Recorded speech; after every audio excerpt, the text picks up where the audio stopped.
afternoon. The Secretary General will brief you on the NATO-Russia Council. That's just finished, and then he'll be here to take a few questions. Secretary General. Good afternoon. I've just chaired a meeting of the NATO-Russia Council, our second meeting this year. Our discussions are not easy, but they are important, especially when tensions are going up. Today we discussed three topics: Ukraine, the INF Treaty, and transparency and risk reduction. Ukraine remains the first item of discussion. We discussed the security situation in eastern Ukraine, the lack of progress on the Minsk agreements, and the tensions in and around the Sea of Azov.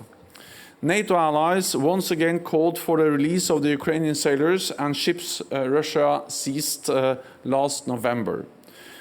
On these issues, NATO and Russia continue to have fundamental differences. We also addressed the INF Treaty. All members of the NATO-Russia Council agree that the treaty has been crucial to Euro-Atlantic security. But the treaty is now in danger. Unfortunately, we have not seen any signs of a breakthrough, and time is running out. Today, allies urged Russia to, once again to return to full and verifiable compliance with the treaty.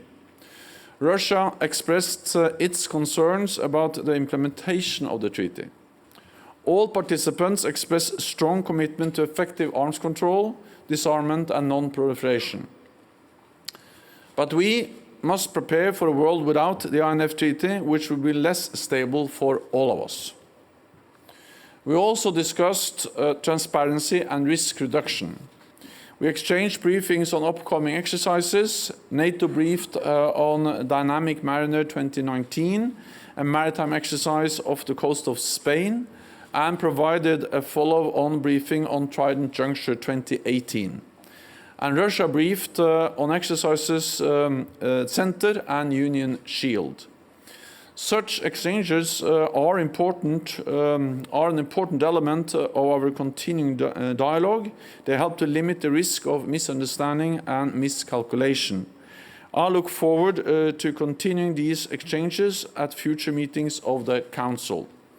Today's meeting covered important topics affecting Euro-Atlantic security. Our discussion was frank but necessary. Allies and Russia fundamentally hold fundamentally different views, but we are committed to continuing our dialogue. Without dialogue, we cannot solve our differences. And with that, I'm ready to take your questions.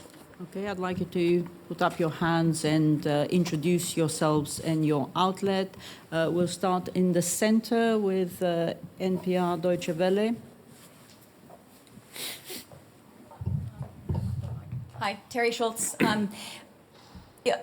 Is NATO now considering upgrading its own missile defense capabilities with the new concerns that the Russian missiles that violate the INF could possibly be deployed? I guess this has always been a threat since you've known for 5 years, at least, that the violation was happening. But what steps are you taking at this very moment? Thanks. So what we discussed in the meeting today was the importance of saving the INF Treaty, and there is still time to save the treaty. And the treaty can be saved if Russia returns to compliance, and there are still 4 weeks to go before the deadline, the 2nd of August. So the clear message from all the NATO allies in that room was about the importance of saving the INF Treaty, because the INF Treaty is a cornerstone for our security. Then at the defense ministerial meeting of the NATO ministers not so long time ago, we discussed how NATO will respond. And of course, if the treaty is not saved, if Russia doesn't come back into compliance, then NATO will respond. We will respond in a united way, coordinated, defensive, and we have also stated that we are not planning, we don't have any intentions to deploy nuclear missiles in Europe. We will not mirror what Russia does.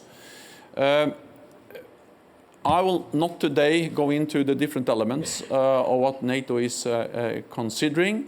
Our focus now is to save the INF treaty.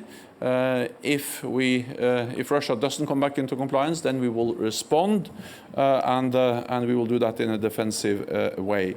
When it comes to the ballistic missile defense, it is not directed against Russia. It is not capable of shooting down Russian intercontinental ballistic missiles. So this is a system which is directed against threats from outside the Euro-Atlantic area, and that's still the case. Okay, we'll go to the lady over here. Please don't forget to introduce yourself.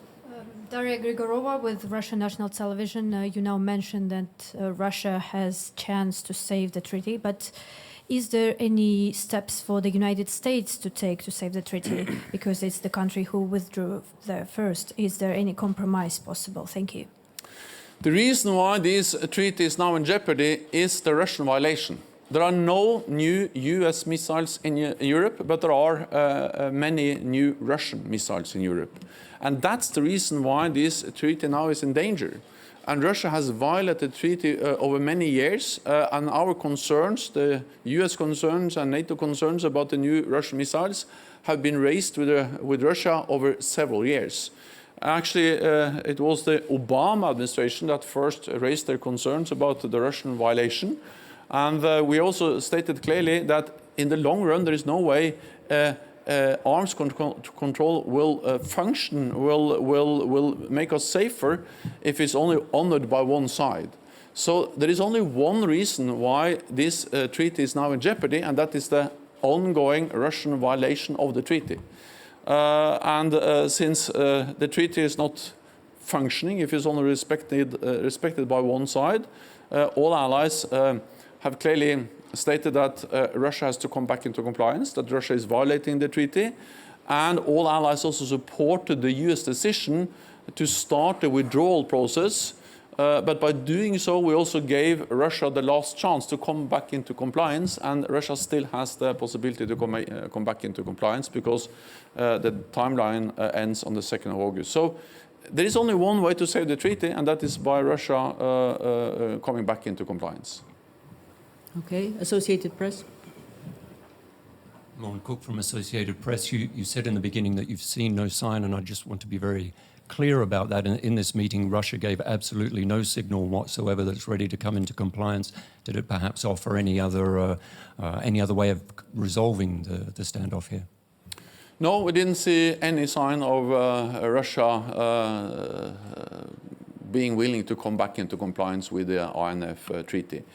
And again, the facts on the ground, that's the problem. The problem is that there are new missiles, nuclear capable, intermediate range missiles in clear violation of the INF treaty, which has been developed, field deployed by Russia over the last years, and they have shown no sign, declared no intention of withdrawing or destroying these missiles. It is possible to do that within a very short period of time. Back in 1987, Russia was able to destroy cruise missiles, intermediate range cruise missiles, within a few weeks. So it is possible, if they will, they can start now to comply with the treaty and then also save the treaty. And it is possible to do it in a few weeks because that has happened before. Okay, Europa Press, just behind the cameras. Secretary General, it seems that the treaty will not be saved by what you're just saying. So how do you expect for the 2nd of August? Will there be an extra NAC meeting from the allies, maybe to see if it's possible to take some of the measures forward? And what would you see as the first priorities? And I would like to ask you, what does this mean in reality for arms control? And especially for the prospects of being able to renovate the New START treaty. Are we not de facto going down a new arms race? Thank you. This is very serious for arms control, partly because the INF treaty is a cornerstone, is a landmark treaty. So the INF treaty in itself is of great importance, and the fact that this treaty is now in jeopardy and the time is running out for saving the treaty, of course, is extremely serious for arms control. Because the INF Treaty didn't only reduce the number of missiles, but actually it banned the whole category of missiles, all the intermediate range missiles. So that is serious. But it's also serious because, of course, it undermines the credibility of other treaties. And that is also one of the reasons why the United States and NATO has to react. Because if we accept that the INF Treaty is violated with impunity, with zero consequences, then we undermine the trust and the credibility of all other arms control agreements. So the Russian violation of the INF Treaty is not only a problem for the INF Treaty, but it's also a problem undermining the trust of the other agreements we have with Russia on arms control. So that's also the reason why it is important to react, because to uphold the credibility of arms control, we need to react when treaties arms control is violated. Well, our focus is still on saving the treaty. Of course, I admit that the likelihood of saving the treaty is going down day by day as we approach the 2nd of August deadline. But until the 2nd of August, our focus will be on calling on Russia to return to compliance, because that's the only way to save the treaty. To adhere to the treaty is the only way to save the treaty. We have already discussed potential measures, and of course we have different measures we can take if Russia doesn't come back into compliance. That was one of the main topics at the latest defense ministerial meeting just a week ago, last week. Some of them can be implemented quite quickly. Others will take more time. But of course, we have to react, partly to send a clear message to Russia that they cannot violate arms control without cost. It has a consequence when they break a treaty. And second, we have to make sure that we continue to deliver credible deterrence and defense, also in a world without the INF Treaty and with more Russian missiles that can reach European cities within minutes, that reduce the threshold of any potential use of nuclear weapons in a conflict, and which are dual capable, hard to detect, and mobile. So therefore, they are of great concern for all European NATO allies. Okay, we have Georgian TV over there. Ketevan Kardava, Mr. Secretary General, you have not mentioned during the when you were listing the topics, and still want to ask you, have you discussed with Russian side topic of Georgia ongoing situation, violation of ceasefire agreement? Next month in August, there is 11 years already after Russian-Georgian war. And this week there was a Geneva talks, and after the talks, Deputy Foreign Minister Grigory Karasin again said that they don't want to see Georgia in NATO. Thank you. It was raised during the meeting the issue of that Russia has deployed troops in neighboring countries without the consent of the country. We see that, of course, in Ukraine, we have illegally annexed Crimea, and there is still direct Russian support to the separatists in eastern Ukraine. We see it in Transnistria, and of course we see it in parts of Georgia. And NATO has many times expressed our strong support to Georgia, the territorial integrity of Georgia within its international recognized borders, and of course the presence of Russian troops in parts of Georgia is a clear violation of the territorial integrity of Georgia. We support all efforts to try to find a political negotiated solution to the crisis. When it comes to Georgia's right to become a NATO member, NATO allies have reiterated their position many times that, of course, Georgia has that right, because it is a fundamental right for any nation to choose its own path. And it's only Georgia and the 29 allies of NATO that decides when Georgia is ready to join the alliance, no other country has the right to try to veto or to intervene in such a process. Thank you very much. This concludes this press point. Thank you.